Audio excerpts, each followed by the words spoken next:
dan melarang. Berarti Quran. Yang kedua, tidak mengerjakan hawa nafsu. tidak memperturutkan hawa nafsu. Yang ketiga, mencegah mujizat. dan harus ada bekasnya. Nah, jika semua ayatnya digabung kan nggak boleh dipisah ayatnya. Ya kalau ayatnya dipotong satu nanti jadi mengambil sebagian ayat jadi sesat lagi nanti. Jadi semua ayat mesti digabungin. Nah, jika kita perhatikan 3-4 ayat di atas tadi, maka bisa digabung. Ya, gitu. Ya, bentar. Jadi jika diamati, diperhatikan, digabungkan semuanya, maka kita bisa dapat definisi sholat. Iya, betul. Bahwa substansi dari sholat adalah wahyu atau risalah atau Al-Quran yang isinya perintah juga larangan. Ketika seseorang tidak mengerjakan perintah larangan, berarti dia akan memperturutkan hawa nafsu.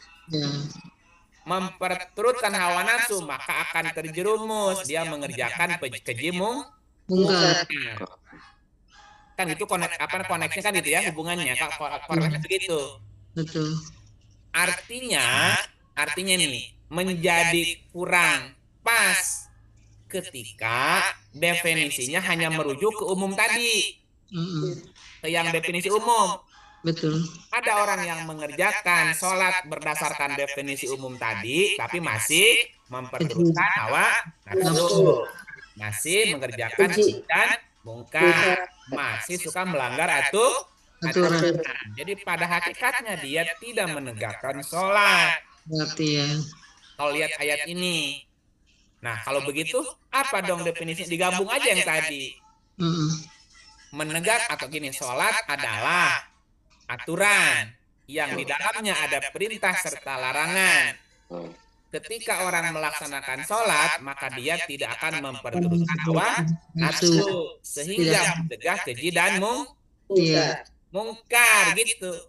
Betul. Makanya prinsip dalam sholat adalah memasuki sebuah hukum perintah, kemudian melakukan sebuah transformasi. Coba lihat ayatnya. Suratnya 108. 1-3.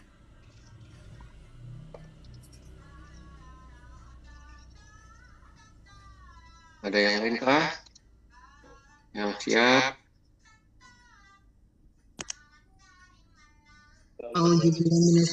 Pak. Mas Hendra? Mas Koko kali. Lagi di luar kota deh. Ya, saya. Hendra.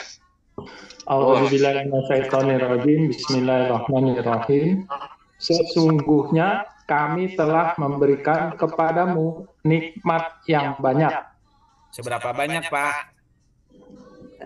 Banyak sekali. Banyak banget. Terus? Maka dirikanlah sholat karena Tuhanmu dan berkorbanlah. Nah, ini juga substansinya, Pak. Ya. Melaksanakan aturan, menegakkan aturan. Fasoli li robbika wanhar, maka dirikanlah sholat karena Robmu dan berkorbanlah. Nah, sekarang kita terjemahin nih. Kita terjemahin ya. Terjemahkan per kata. Inna sesungguhnya kami a'toina telah memberikan kepadamu al-kausar, nikmat yang banyak. Al-kausar dari kata kasuro. Kasuro itu artinya berkembang biak. Jadi apa, Pak? Banyak. Arti kasuro ya. Kasuro itu artinya berkembang biak. Jadi banyak. Terus memperkalikan jadi banyak. Melipat gandakan jadi banyak. Memperbesar jadi Banyak. Itu kausar. Diartikannya nikmat yang berlipat-lipat. Jadi banyak, Pak. Satu orang. Tambah 2, punya anak. Anaknya beranak lagi, terus gitu. Cucu. Punya uang 1 juta. Dolangkan sekarang jadi 1 miliar. Karena dulu. Nah itu memang kausar, Pak. Nikmat yang bertambah-tambah tuh begitu. Namanya kausar. Ya.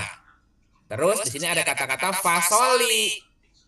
Fasoli kalimat perintah. Fasoli gitu ya. Kan kata soli bisa dari kata solawa, bisa juga jadi dari solaya. Berarti berharaplah, berdoalah, tegakkanlah aturan. Jadi kalimat perintah kan? Berdoalah bisa, sholatlah bisa, berharaplah bisa gitu kan? Terus lirobika, karena Tuhanmu. Jadi sholat itu harus dilaksanakan dengan aturan dari Tuhan. Dirikanlah sholat karena Robmu. Rob kan aturannya kan? Jadi sholat juga ada aturannya karena Tuhanmu bahasa. Wanhar. Artinya berkorbanlah. Wanhar dari kata naharo. Nun, ha, dan ro. Nah, naharo artinya pemotongan, guntingan, penurunan, penyembelihan, perubahan artinya. Wanhar artinya perubahan. Kalau dia jadi kata kerja, berarti berubahlah gitu. Dirikanlah sholat karena Tuhanmu dan berubahlah. Iya, berubah. Jadi sholat salah satu arti katanya dari solaya, masuk ke dalam api. Diharapkan setelah masuk ke api terjadi pembakaran. Keluar dari pembakaran ada perubahan. Dirikanlah sholat karena Tuhanmu dan berubahlah gitu. Jadi ada perubahan dalam sikap, ada perubahan dalam perilaku, ada perubahan dalam banyak hal. Ya, jadi masuk ke dalam sebuah aturan Tuhan, berikutnya bertransisi atau bertransformasi. Bulat masuk ke pompong, keluar kupu. Itu berarti terjadi perubahan. Tapi sholatnya benar, berhasil.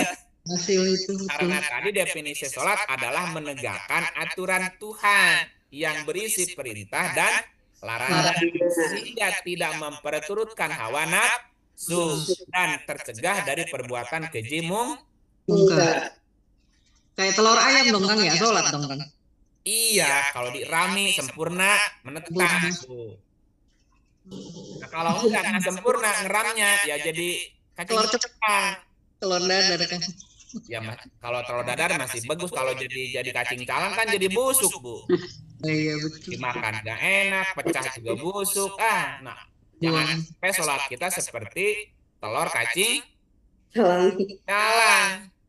Diramin malah busuk. Emang ada orang yang melakukan sembahyang tapi busuk, Bu? Banyak. Iya, makanya jadi tidak sempurna pembakarannya. Al-Maun itu ya Kang? Ya iyalah. Satunya. Iya, Nabi Al-Maun, tapi kan nggak sopan ranginnya. Iya. Celaka orang yang sholat. Kenapa kacing? Kacing calang. Gitu. Nah, sekarang kita cerita, kalau begitu apa hakikatnya? Apa hakikat dari makna sholat? Jadi bahwa pada hakikatnya sholat itu adalah ingat Allah setiap saat, kapan saja dan di mana saja. Ini kita urut ayatnya, kan ayatnya banyak nih, kan mesti dispesifikasikan kan gitu. Di apa namanya, di kalkulasi. Ya. Nah, ini kita urut ayatnya. Hakikat makna dari sholat. Sholat adalah ingat Allah. Surat 20 14. Ya. Monggo Pak, banyak Pak, 27 tuh. Bismillahirrahmanirrahim. Bismillahirrahmanirrahim. Sesungguhnya aku ini adalah Allah, tidak ada Tuhan yang selain aku, maka sembahlah aku dan dirikanlah sholat untuk mengingat aku. Wa aqimis sholat li zikri. Dirikanlah sholat untuk apa? Mengingat aku. Nah gitu. Jadi prinsipnya atau hakikatnya sholat adalah ingat Allah. agar kita ingat aku, ingat Allah. Kapan ingatnya? Surat 3, 191. 3:191. Lanjut Pak Muhammad Rizky Zikri.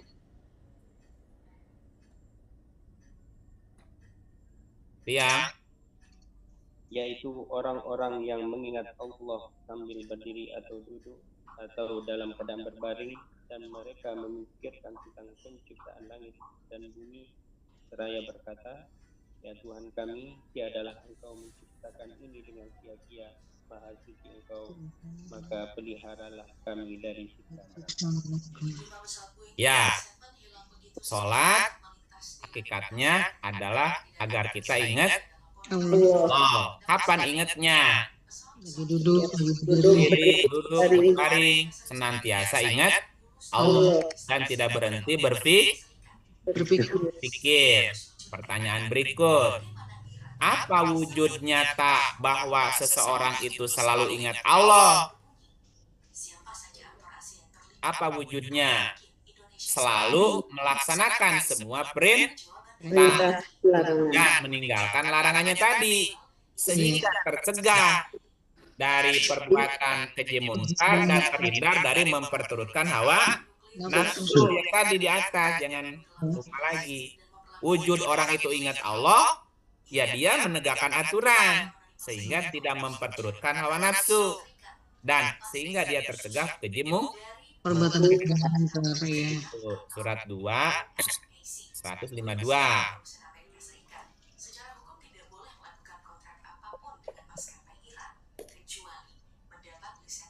Nah, mungkin Pak Negus Siregar. Ya Pak. Dapat. A'udzubillahiminasyaitonirrajim. Surat Al-Baqarah ayat 152. Karena itu, ingatlah kamu kepadaku, niscaya aku ingat pula kepadamu. Dan bersyukurlah kepada aku, dan janganlah kamu mengingkari nikmatku. Ya, ingatlah kepadaku. Aku ingat kepadamu dan bersyukurlah kepadaku, jangan kufur. Wujud nyata orang itu selalu ingat Allah, berarti selalu menegakkan aturan Allah yang isinya perintah dan larangan, sehingga dia tidak memperturutkan hawa nafsu dan mencegah perbuatan keji munkar. Ya. Menegakkan aturan Allah berarti menegakkan wahyu atau menegakkan Al-Quran tadi yang di dalamnya ada perintah dan aturan. Kalau kita hanya baca saja aturannya tidak dilaksanakan gimana? Sholat. Ya, berarti kan tadi namanya melalaikan, namanya apa? Menyia-nyiakan namanya. Jadi sholatnya dia jadi sia-sia kan? Iya. Itu surat 61, 2 dan 3. Ngomong doang ya Kang. Iya, Allah Akbar ngomong doang. Subhanallah, gimana? Tapi perilakunya tidak berubah. 61 ayat 2 Pak, lanjut. 61 ayat 2. Hai orang-orang yang beriman, mengapa kamu mengatakan sesuatu yang tidak kamu perbuat? Nah, kalau tidak melakukan gimana, lanjutin? Amat besar kebencian di sisi Allah bahwa kamu mengatakan apa-apa yang tidak kamu kerjakan. Jadi kalau hanya dibaca-baca perintahnya, dibaca-baca larangannya, nggak dikerjain gimana Pak? Allah marah besar. Iya kan, dalam sholat ada bacaannya nggak? Ada. Nah, kalau bacanya nggak dipahami, nggak dilaksanakan kan sia-sia jadinya. Contoh gini, Tadi definisi sholat secara umum adalah ibadah yang diawali dengan Takbir ihram. ihram. Takbirnya apa? Takbir. Takbir artinya apa? Salah itu kan. Takbir artinya apa? Patu. Takbir. Oh, Allahu Akbar. Akbar. Itu bunyinya artinya takbir apa? Membesarkan nama Allah. Nah, membesarkan Allah. Ihram apa artinya? Ihram. Mesti Penting. Penting. Om dari kata haram ya. Dari kata haram artinya penting. Takbiratul ihram berarti mengutamakan yang terpenting. Membesarkan Allah. Allah yang penting. terpenting gitu loh Pak. Nah faktanya dalam kehidupan sehari-hari yang penting apa Pak? Duit katanya. Itu kan berarti omdo. Betul nggak? Itu baru satu loh, baru satu ya. Sholat diawali dengan takbiratul ihram. Bunyinya Allahu Akbar. Allah Maha Besar. Membesarkan Allah. Allah yang terpenting. Nah, faktanya selesai sholat sembahyang itu yang penting apa? Yang penting duit. Yang penting jabatan. Yang penting kemakmuran. Yang penting ngetop. Yang penting kan yang penting udah beda lagi. Terus takbir seluruhnya kemana? Halo? Ditinggalin itu. Nah, berarti kan omdo. Sia-sia nggak sholatnya Bu? Iya. Sia-sia. Ditutup dengan apa? Salam. Salam. Apa artinya salam? Dan Selamatan, kedamaian. Salamnya ke kanan lagi. iya. Dan ke Kiri. Nah, faktanya selesai sembahyang berantem lagi sama tetangga. Iya. Ya, terus salamnya kemana? Nah, jadi sholatnya sia-sia lagi. Kaburo namanya Bu. Kalau benci, ya, itu berarti apa tadi? Sholat hakikatnya adalah ingat Allah. Ingat Allah kapan? Saja. Di mana? Saja. Wujudnya tak ingat Allah apa? Mengerjakan. Iya, melaksanakan aturan Allah yang ada dalam Quran, yang isinya perintah dan sehingga dia tidak memperturutkan hawa nafsu dan tegah dari perbuatan keji dan mungkar. Nah, kalau kita baca ayat ini, misalnya surat berapa? 4, 6 misalnya.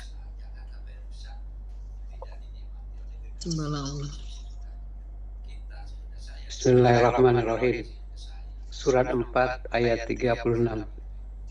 Sembahlah Allah, janganlah kamu mempersekutukannya dengan sesuatu pun. Aturannya apa, Pak?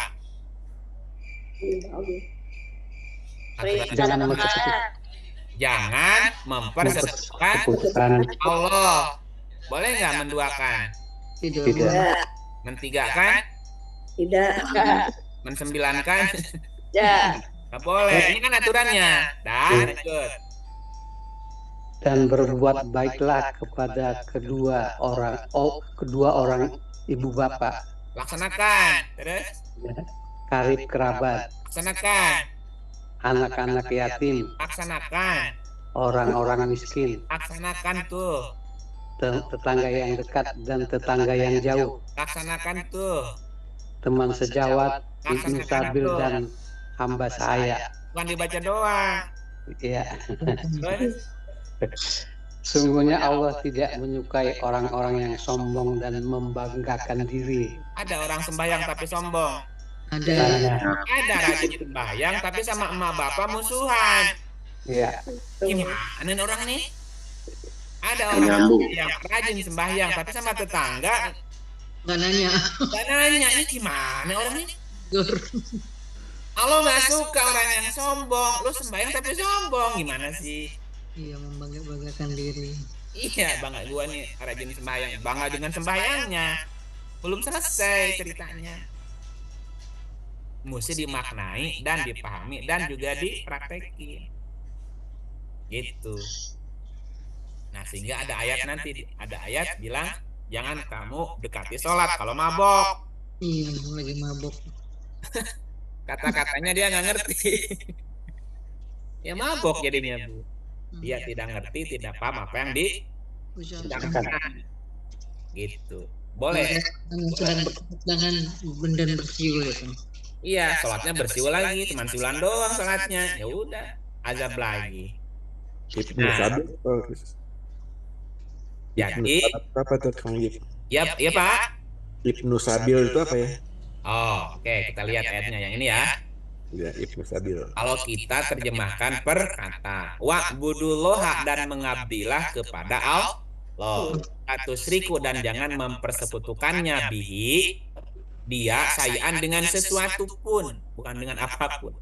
Tidak boleh mempersekutukan Allah dengan sesuatu pun. Allah Maha Pencemburu. Tidak mau ada dua di hatiku, tidak di hatimu. Aku nggak mau ada yang lain di hatimu. Oke, terus wabil walidaini ihsan dan harus berbuat ihsan. Berbuat ihsanlah kepada kedua ibu bapak, jelas ya. Nah, wabizil kurba kerabat. Nah, jelas ya. Karib kerabat berarti lebih kepada saudara kan? Nah, terus apa nih? Karib kerabat, anak yatim, wal yatama dan yatama. Ini nggak ada anaknya Pak. Wal yatama dan kepada yatim. Kenapa ada anaknya?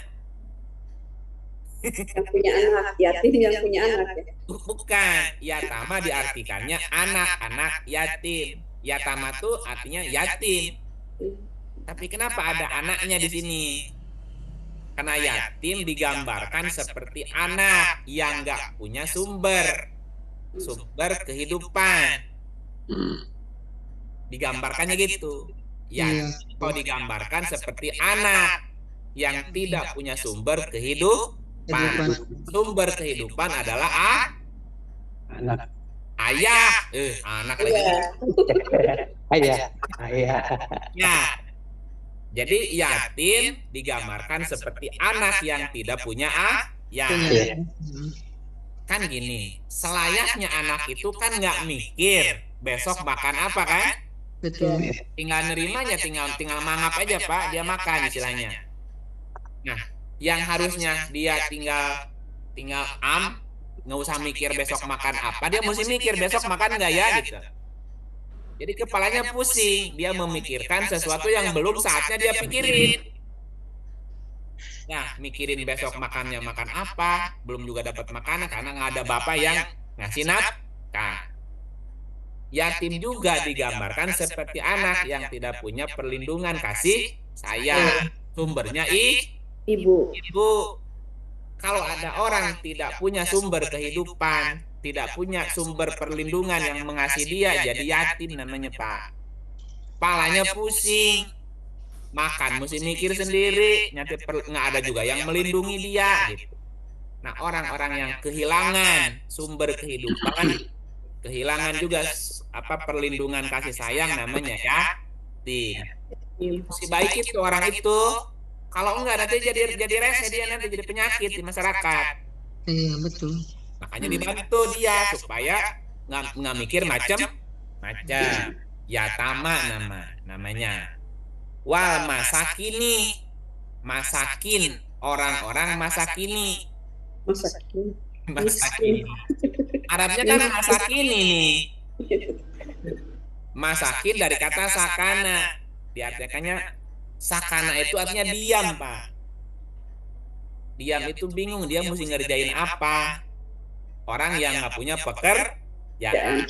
Ada anak punya bapak tapi bapaknya nggak punya pekerjaan. Berarti bapaknya namanya miskin. Masakini. Orang-orang yang nggak punya pekerjaan tetap dapat penghasilan tapi nggak jelas penghasilannya, kadang dapat kadang enggak gitu. Tidak stabil. Itu juga mesti bantu masakin namanya. Wal jari dil kurba, tetangga yang ada hubungan kerabat. Dan tetangga yang nggak ada hubungan kerabat, diartikannya tetangga dekat, tetangga jauh. Dengan tetangga, jelas kan kalimatnya, tetangga dekat, tetangga jauh. Sudah urai lagi, jelas kan? Wabni sabil, tadi pertanyaan dokter, wabni sabil apa?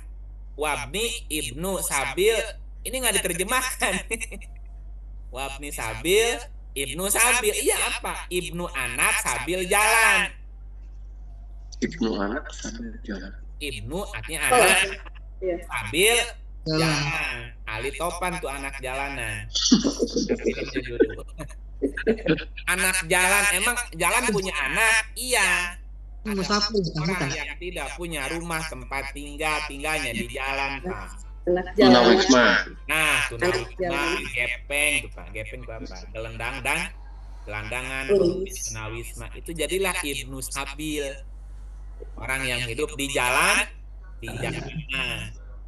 atau orang yang sedang dalam perjalanan, lalu kehabisan bekal, mau pulang, udah jauh, mau terusin, masih jauh juga, bingung Pak, ya udah jalan aja Pak.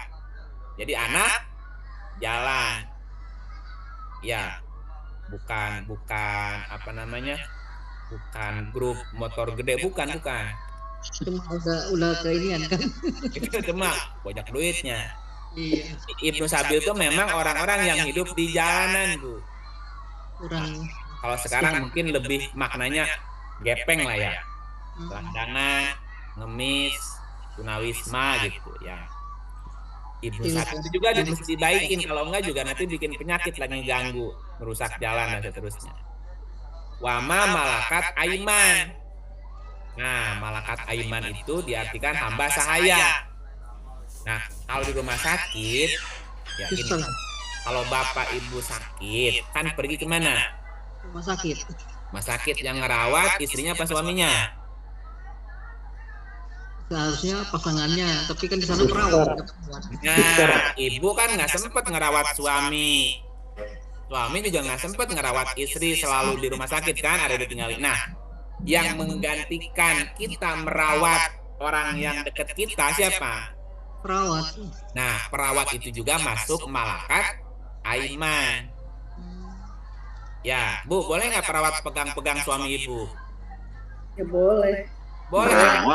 Ada urusannya, Pak. Maaf ya, mau di tensi darahnya itu kan dipegang-pegang. Coba Bapak mangap, mulutnya dipegang-pegang wajahnya. Bahkan maaf, yang gantiin pempesnya siapa? Kalau ibu nggak ada. Iya, perawat. Boleh pegang. Boleh. Jangan cemburu ibu, kalau enggak jangan ke rumah sakit. Rawat di rumah sendiri. Makanya malakat aiman hukum boleh, Bu. Iya, diberikan ke mereka ya, betul. Nah, malakat aiman itu kan yang membantu tugas kita ketika kita tidak sanggup melakukannya. Makanya mesti baik-baik juga sama mereka, Bu. Iya kan. Ya gitu. Tapi hati-hati Bapak yang dirawat jangan tertarik sama malakat aimannya. Nggak pulang.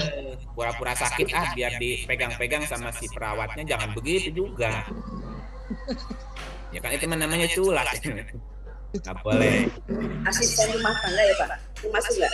Termasuk asisten rumah tangga juga. Enggak, kalau asisten rumah tangga itu masuknya tetangga dekat. Kalau yang merawat, misalnya suami kita sakit, yang merawat itu namanya malakat aiman. Yang merawat gitu, yang membantu merawat gitu. Kan kalau pembantu nggak boleh pegang-pegang suami ibu kan? Iya. Nggak boleh. Apa urusannya? Gitu. Masuk ke kategori tetangga dekat berarti ya dia. Itu tetangga yang paling dekat dengan kita, orang lain tapi dekat dengan kita. Tinggalnya di rumah kita. Tetangga yang paling dekat yang itu kan asisten. Nah, jadi ada terjemahan tetangga dekat, ada malakat aiman. Malakat aiman itu yang dimiliki tangan kananmu gitu. Artinya kan asisten yang merawat kan Ibu, yang lebih dekat. Contohnya gini, malakat aiman itu ibu pergi ke toko mau beli barang, ibu nggak tahu barang yang mau dibeli yang mana, Bu. Nah, pelayan itu malakat aiman juga, yang melayani, mempermudah urusan kita gitu, dibantu sama dia. Ya kasihlah kebaikan dikit. Kan dia gaji nggak seberapa, gaji nggak seberapa, tapi mesti dipaksa tersenyum melayani pemirsa. Artinya menjerit, Bu, mau makan aja susah. Ibu makan di restoran nih, makan di restoran, Bu, satu porsi makanannya 300.000, yang makan 3 orang 1 juta, Bu. Sekali makan 1 juta, dia gajinya berapa? Tapi dia melayani kita kan? Kita sekali makan 1 juta sekeluarga 3 orang misalnya, dia gajinya 1 juta seminggu misalnya. Nah, dia makannya kemana? Keluar, Bu, yang 15.000. Jadi jangan diambil tuh kembaliannya kalau bisa mah. Misalnya makannya habis 950.000. Ya di situ kan, ya udah sisanya ambil aja ya. Masukkan ke tip mereka. Kan kadang-kadang ada tip ya di depan tuh ya. Iya, kotak tip buat pegawainya, kasih apa sih? Itu untuk mereka tambahannya gitu, karena ngandelin gaji mereka nggak gede. Walaupun mereka kerja di restoran, mau makan enak mereka nggak kebeli. Tapi melayani kita, gitu. Berbuat baiklah kepada mereka juga, gitu. Ya jangan pelit, jangan kikir, karena orang sholat tidak kikir tadi. Ya gitu. Ya, nah. Kalau begitu, sholat ada hikmahnya dong, ada manfaatnya. Ada. Sholat itu mesti ada manfaatnya, gitu maksudnya, Bu. Jangan gini, apa manfaatnya sholat? Jangan dibalik. Kamu sholat mesti bermanfaat gitu. Oh, percuma sholat nggak ada manfaatnya. Bukan, kalimatnya diganti. Harus bermanfaat. Kalau kamu sholat mesti bermanfaat. Nah, sekarang apa manfaatnya? Yang tadi diulang-ulang. Sholat mencegah keji mungkar. Dibaca ayatnya ya. Apa hikmah manfaat sholat? Mencegah manusia dari perbuatan keji mungkar. Kalau dia masih berbuat keji mungkar, berarti nggak ada manfaatnya. Buat apa kamu sembahyang? Yang penting kan melaksanakan kewajiban. Ya udah, nanti kena ayat lagi nanti. Gitu ya, kena ayat pelanggaran. Satu, mencegah keji mungkar 2945 tadi udah ya. Yang kedua, orang itu sholat agar mendapatkan rahmat, agar mendapat petunjuk, dan supaya beruntung. Ayatnya ya. Agar dapat rahmat, suratnya 2456.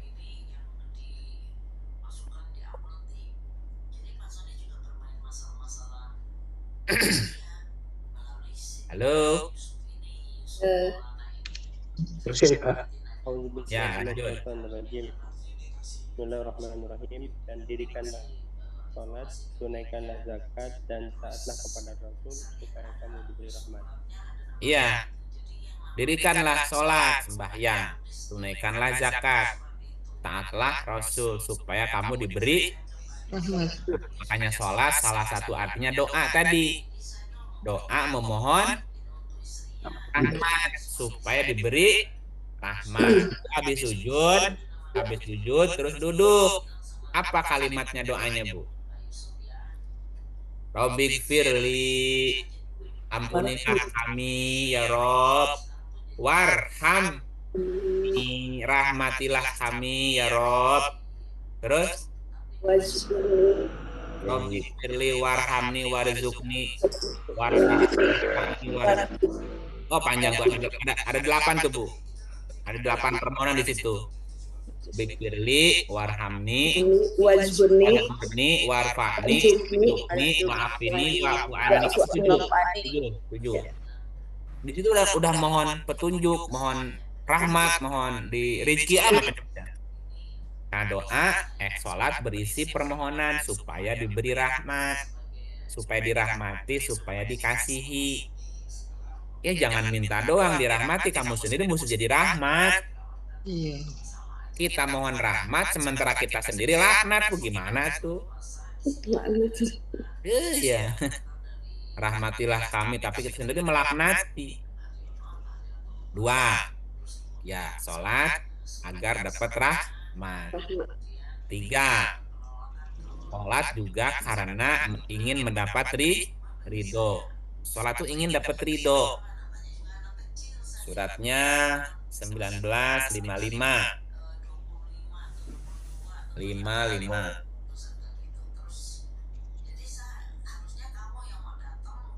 Halo. Halo, baca Kang ya. Ya dibaca lah prototipnya. Bismillahirrahmanirrahim. Dan ia menyuruh ahlinya untuk bersembahyang dan menunaikan zakat. Dan ia adalah seorang yang diridhoi di sisi Tuhannya. Iya, sholat karena ingin dapat ridho. Jadi sholatnya harus ridho, jangan kepaksa. Orang sembahyang hanya kepaksa gimana diridhoi ya tuh Bu? Kalau mau kepaksa. Iya, kalau itu supaya kita dapat ridho. Berarti kita belajar jadi orang yang ridho. Udah belum kita ridho dengan ketetapan Tuhan? Kalau kita belum ridho, bagaimana Allah ridho? Baru gitu aja kamu udah uring-uringan misalnya gitu. Jadi sholat belajar jadi orang yang ridho agar dapat ridho. Berikut. Apalagi surat 2 ayatnya 277. Keempat ya Pak? Ya, ya keempat boleh.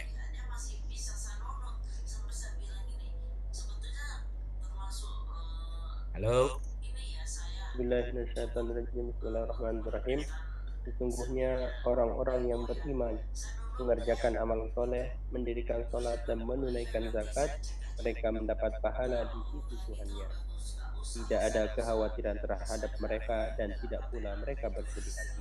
Ya, jadi sholat berharap Allah menghilangkan kekhawatiran dan kesedihan. Ibu habis sholat sedih apa gembira? Gembira.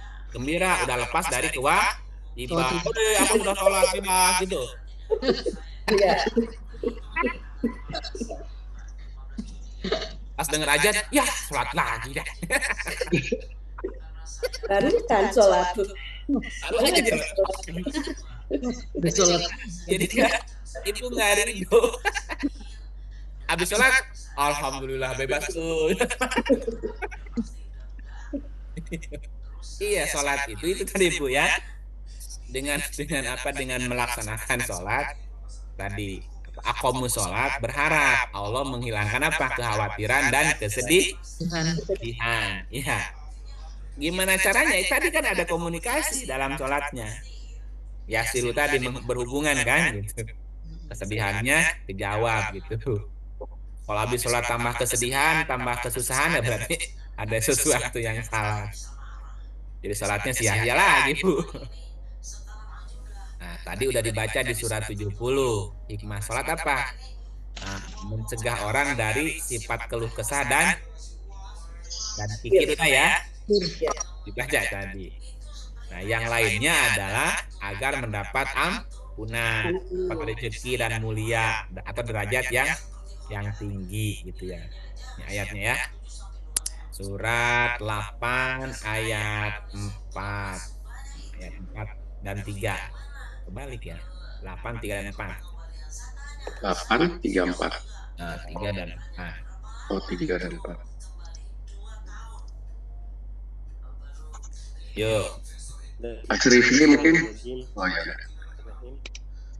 Yaitu orang-orang yang mendirikan sholat dan yang menafkahkan sebagian dari rezeki yang kami berikan kepada mereka.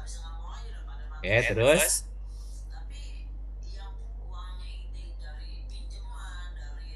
itulah orang-orang yang beriman dengan sebenar-benarnya.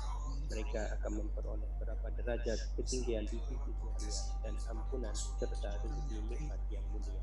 ya, itulah orang-orang yang beriman dengan sebenarnya. Mereka akan memperoleh beberapa derajat ketinggian di sisi Tuhannya dan ampunan serta rezeki yang mulia. Iya.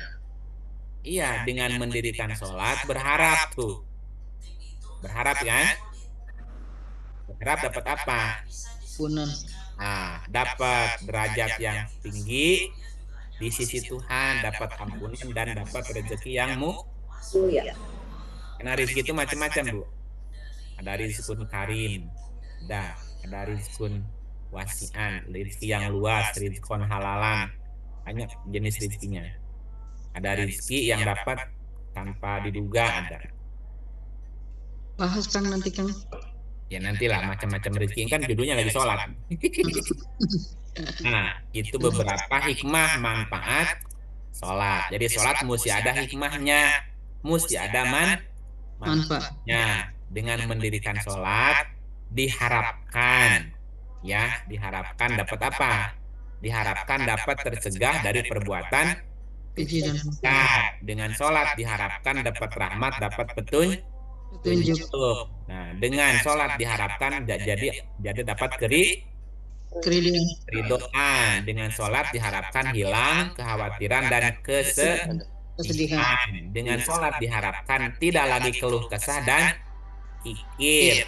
Dengan sholat diharapkan dapat ampunan, dapat rezeki yang mulia dan derajat yang tinggi gitu ya. Kalau nggak dapat itu semua ya terus ngapain atuh kamu teh? Terus ngapain atuh kamu teh itu teh gitu. Ya gitu. Itu namanya tadi kembali mabok lagi sholat dulu. Mabok ini contohnya ya. Sholat kok tapi mabok ya. 4 ayatnya kembali. 4-3 bukan 3-4. Janganlah kamu sholat. Ya ayyuhalladzina amanu la taqrabus sholata wa antum sukara hatta ta'lamu ma taqulun. Hai orang yang beriman, janganlah kamu sholat. Wa la taqrabu, jangan mendekati sholat. Janganlah kamu mendekati sholat kalau kamu dalam keadaan mabuk sehingga kamu mengerti apa yang kamu ucapkan. Karena kamu mabuk, jadi nggak ngerti yang kamu ucapkan. Sholatnya tidak bermanfaat lagi yang tadi. Sholat tapi keji munkar terus. Sholat keluh kesah terus. Sholat pikir mah terus. Sholat sedih mah terus. Gimana atuh kamu teh? Sholat pelanggaran mah terus. Mabuk berarti ya Bu ya. Jadi kalau mabuk ya tadi hanya sekedar siulan dan tepukan dapat apa? Dapat azab. Harusnya sholat dapat rahmat. Harusnya sholat itu dapat ampunan. Harusnya sholat dapat petunjuk. Naik derajatnya, dapat keriduan, malah dapat azab Bu. Seperti telur kacing. Jadi ayam enggak, digoreng udah bau Bu. Siapa itu telurnya Bu? Dibuang. Ada orang yang sholatnya seperti lap busuk, ditimpukin ke mukanya tambah jelek. Orang sembahyang itu Bu, mukanya tuh harus menyenangkan. Seperti baju kotor busuk, dicuci, disetrika kan jadi wangi, tapi gitu. Kalau enggak kena ayat ini nanti, wa makana sholatuhum indal baiti illa mukaan wa tasdiyatan. Sholat mereka di sekitar Baitullah itu tidak lain hanyalah siulan dan tepukan tangan. Hanya sekedar seremonial doang Bu, cari muka. Maka rasakanlah azab disebabkan kekafiranmu itu. Lah sholat tapi kok kafir ya? Iya, karena mabuk ya kan. Karena mabuk, sholatnya nggak ngerti. Gitu. Ucapan apa, perbuatan kemana.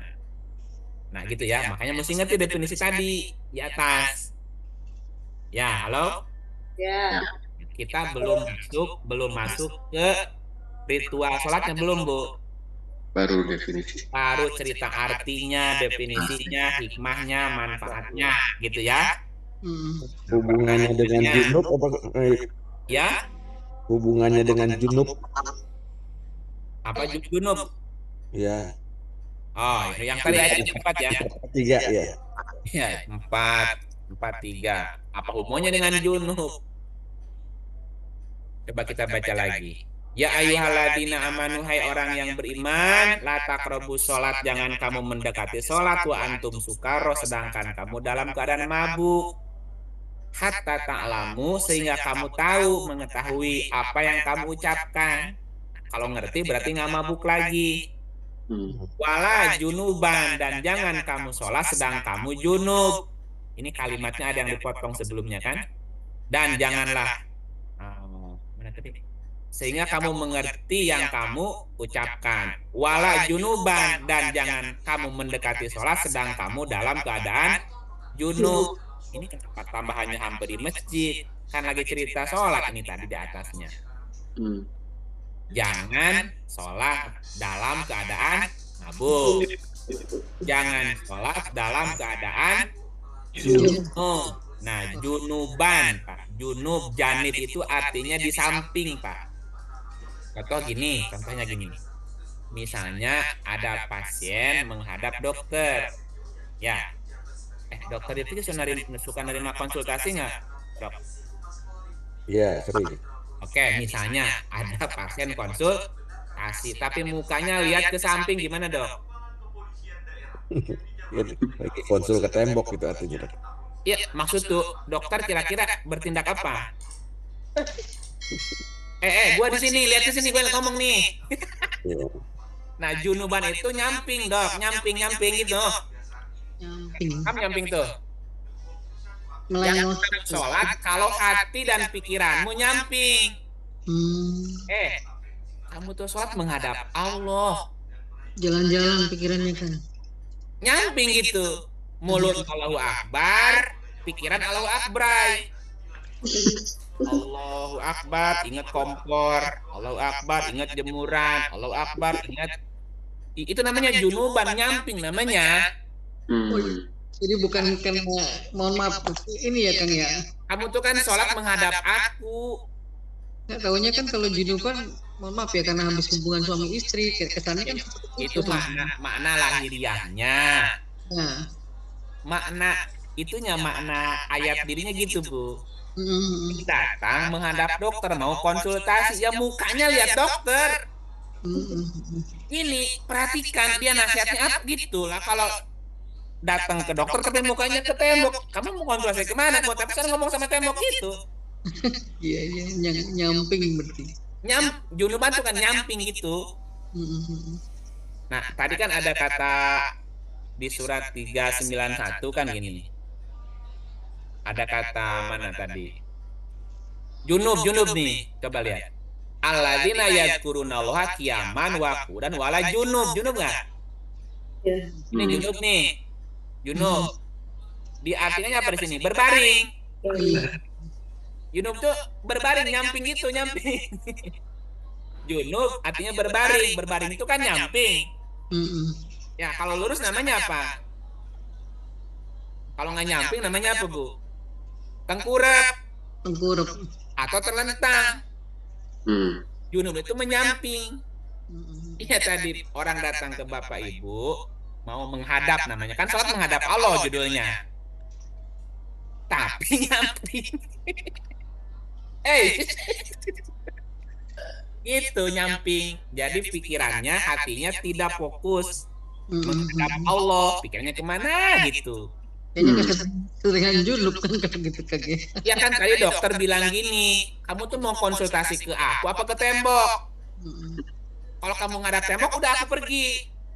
Ngomong aja sama tembok kan itu. Itu kan kasarannya. Kalau kita menghadap Allah, sholat, ya fokus kepada Allah. Kalau kita mau datang ke dokter, konsultasi, ya ngadep ke dokter, jangan ngomongin lain lagi. Di depan dokter main handphone, dokter lagi ngomong, ngoceh, mau nasihatin dia. Dia main handphone, gimana? Ditinggalin nggak, Bu? Iya. Ditinggal sama dokternya, udah kamu main handphone dulu sana, dulu. Kamu nggak benar menghadapnya. Namanya junuban, Dok. Junuban namanya. Nyamping gitu. Nyamping. Nanti balik lagi kalau kamu memang mau menghadap aku. Ditinggalin, Dok, atau diusir. junuban namanya. Dia nggak diterjemahkan junub ya junub aja dia tadi kan. Berapa tadi? 443. Dan jangan kamu sholat kalau kamu junub. Kalau kamu masih menyamping pikirannya kemana-mana sampai fokus dulu gitu. Ya. Ila abiri sabili hatta tagtasilu. Terkecuali hanya berlalu saja sehingga kamu mandi. Makanya ketika kita menghadap Allah, sholat diperintahkan minimal wudhu. Wudhu, usap muka, basuh tangan sampai siku, usap kepala, basuh kaki. Jika mau menghadap Allah, sucikan pendengaranmu, penglihatanmu, penciumanmu, ucapanmu, itu namanya muka. Basuh muka, pendengarannya mesti bersih, penglihatannya mesti bersih, penciumannya mesti bersih, ucapannya mesti bersih. Basuh muka namanya. Basuh tangan, perilakumu juga mesti bersih. Usap kepala, pikiranmu juga mesti bersih. Basuh kaki, langkahmu juga mesti bersih. Baru kamu menghadap Allah. Tapi kalau kotor, menyamping tadi, itu mah yang kotor bukannya mukanya. Kamu mesti mandi, mesti basuh seluruh tubuhmu. Gitu. Jadi membersihkannya tidak hanya yang tadi. Kalau begitu cara bersihnya gimana? Nah tadi, kalau diartikannya di sini, kamu mandi, kalau wudhu kan hanya beberapa organ saja yang dibersihkan. Kalau mandi semuanya dibersihkan, mungkin pakaianmu dapat nyolong, sejadahmu juga punya tetangga, minjem nggak bilang, misalnya. Mau ke masjid tapi sendalnya punya tetangga nggak bilang-bilang, itu kan junub juga namanya. Kenapa orang sembahyang nggak khusyuk? Mungkin lagi junub. Junub tuh dirinya belum bersih, bajunya masih kotor, masih najis. Terus pikirannya juga masih kemana-mana. Mikirin sendalnya. Itu namanya masih junub, belum wudu, belum mandi gitu. Makanya mesti benar mau menghadap Allah tuh mesti serius gitu. Jangan junub. Makanya jangan mendekati sholat kalau mabuk. Jangan dekati sholat kalau junub. Kadang-kadang dengan ayat ini mungkin banyak juga beberapa orang akhirnya tidak mau mengerjakan sholat karena dia merasa belum siap, masih dalam keadaan mabuk gitu. Iya, ibu sakit. Kalau sakit kan konsulnya kemana? Ke dokter. Tapi ibu nggak mau meninggalkan handphone gimana? Susah tuh. Ya udah sampai kamu sadar aja. Terus kapan sadarnya kamu? Gitu. Sakitnya keburu parah nih. Keburu kepanggil nanti kan. Pulang nggak sadar-sadar. Repot nih gitu. Jangan juga. Nah, jadi mabok atau junub, jangan kamu sholat kalau mabok, jangan kamu sholat kalau kamu junub. Ya junub itu kan menyamping gitu sehingga nggak. Ya Allah juga kalau diumpamakan tadi ibu konsultan, orang datang konsultasi, ibu lagi ngomong dia main handphone, ya kan kita kesinggung lah kita tuh, ditinggalin tuh, udah terserah kamu deh. Yang tadi yang sholatnya mukaan watas diatan tepukan sama itu aja. Malah nyinggung perasaan orang lain kalau gitu. Gitu. Tapi Allah kan bukan manusia, bukan masalah Allah kesinggung atau enggak, tapi kan nggak etis gitu. Etisnya bagaimana? Orang menghadap seseorang aja menifokus kan dia. Menghadap atasan apalagi kan itu. Bicara dijaga gitu, pakaian juga supaya tidak menyinggung kan gitu ya. Seperti namanya konitin tadi, turut, manut, sungguh-sungguh gitu. Nah, tadi konit di atas tuh. Iya. Nah, pertanyaannya berikut apa? Sejak kapan sholat itu ada dan diperintahkan? Ya, nih bicara kapan sholat diperintahkan.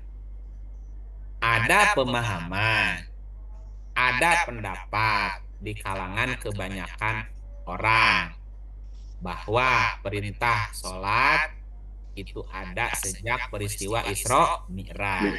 Ada teman ada? Iya. Nah, sholat diwajibkan pertama kali setelah atau ketika Isra Mi'raj. Ceritanya jadi rame. Nah, pertama-tama Nabi menerima sholat 50 kali. 5 kali aja sebegini orang berat, Bu. Ceritanya kan gitu ceritanya. Pertama kali Nabi menerima perintah sholat 50 kali, 50 waktu. Nah, lalu Nabi turun. Ketemu Nabi Musa. Ditanya sama Nabi Musa, apa yang kamu dapat? Aku dapat perintah sholat. Berapa banyak? 50 kali. Waduh, banyak kan? Aduh, nawar lah, minta dikurangin diskon.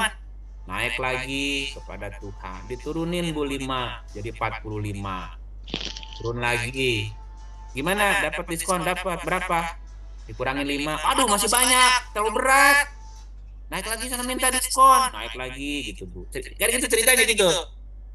Turun lagi 5 berapa kali bolak-balik tuh, Bu. Sampai akhirnya jadi 5 kali. Jadi berapa kali bolak-balik?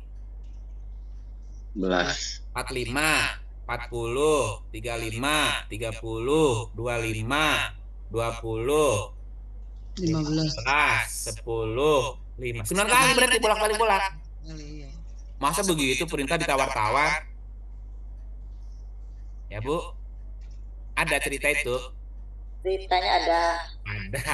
Dari mana dasarnya? Katanya. Nanya. Nggak apa-apa. Namanya juga pendapat. Boleh-boleh aja kan? Nah, pendapat itu saya tidak bertemu dasarnya, Bu. Dari Hong Kong. Nah, tapi ada gitu ya pendapat lain yang mengatakan itu. Salah satunya saya dapat dari Ibnu Katsir. Ibnu Katsir siapa? Nggak tahu, juga nggak ketemu. Tapi nggak ketemunya di buku ya, Bu ya. Ya, pendapat itu berdasarkan pendapat Ibnu Katsir bahwa ibadah sholat 5 waktu diwajibkan kepada umat ini saat Nabi tinggal di Mekah sebelum hijrah ke Madinah, tepatnya ketika malam Isra Mi'raj. Jadi peristiwa Isra itu 1 tahun sebelum Nabi hijrah, 1,5 tahun kalau nggak salah, 1,5 tahun sebelum hijrah. Dalam riwayat Ibnu Katsir, dalam tafsir Ibnu Katsir jilid 7 halaman 164. Kitabnya banyak, Bu. Saya punya berapa jilid tuh? Berapa jilid ya? Jilid 9 jilid 9 gitu. 9 jilid kitabnya. Ya, baca-baca juga. Nah, di jilid ke-7 itu dikatakan pada malam Isra Mi'raj, tepatnya 1,5 tahun sebelum hijrah, Allah mewajibkan sholat 5 waktu kepada Nabi Shallallahu Alaihi Wasallam. Kemudian secara berangsur-angsur diterangkan syarat-syaratnya, rukun-rukunnya, serta hal-hal yang berkaitan dengan sholat. Itu awalnya 50. Nah, sebagian lain menerangkan 3 tahun sebelum hijrah. Ada juga yang menerangkan 5 tahun sebelum hijrah. Ya, jadi banyak pendapat dah. Intinya dalam penentuan waktu terjadi Isra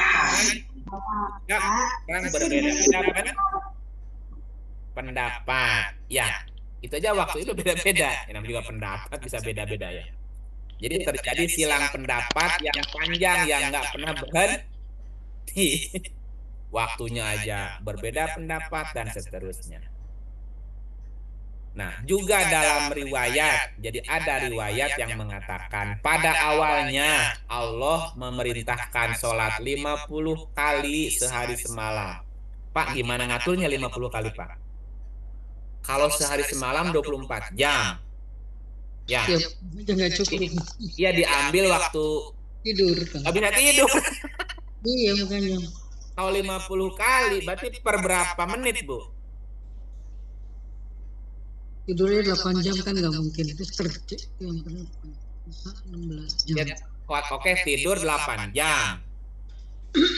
Kerja 8 jam. Nah, 50 kali dalam 8 jam gimana? 18 jam. Nggak ada berhentinya kan? Sekarang 24 jam aja 24 jam.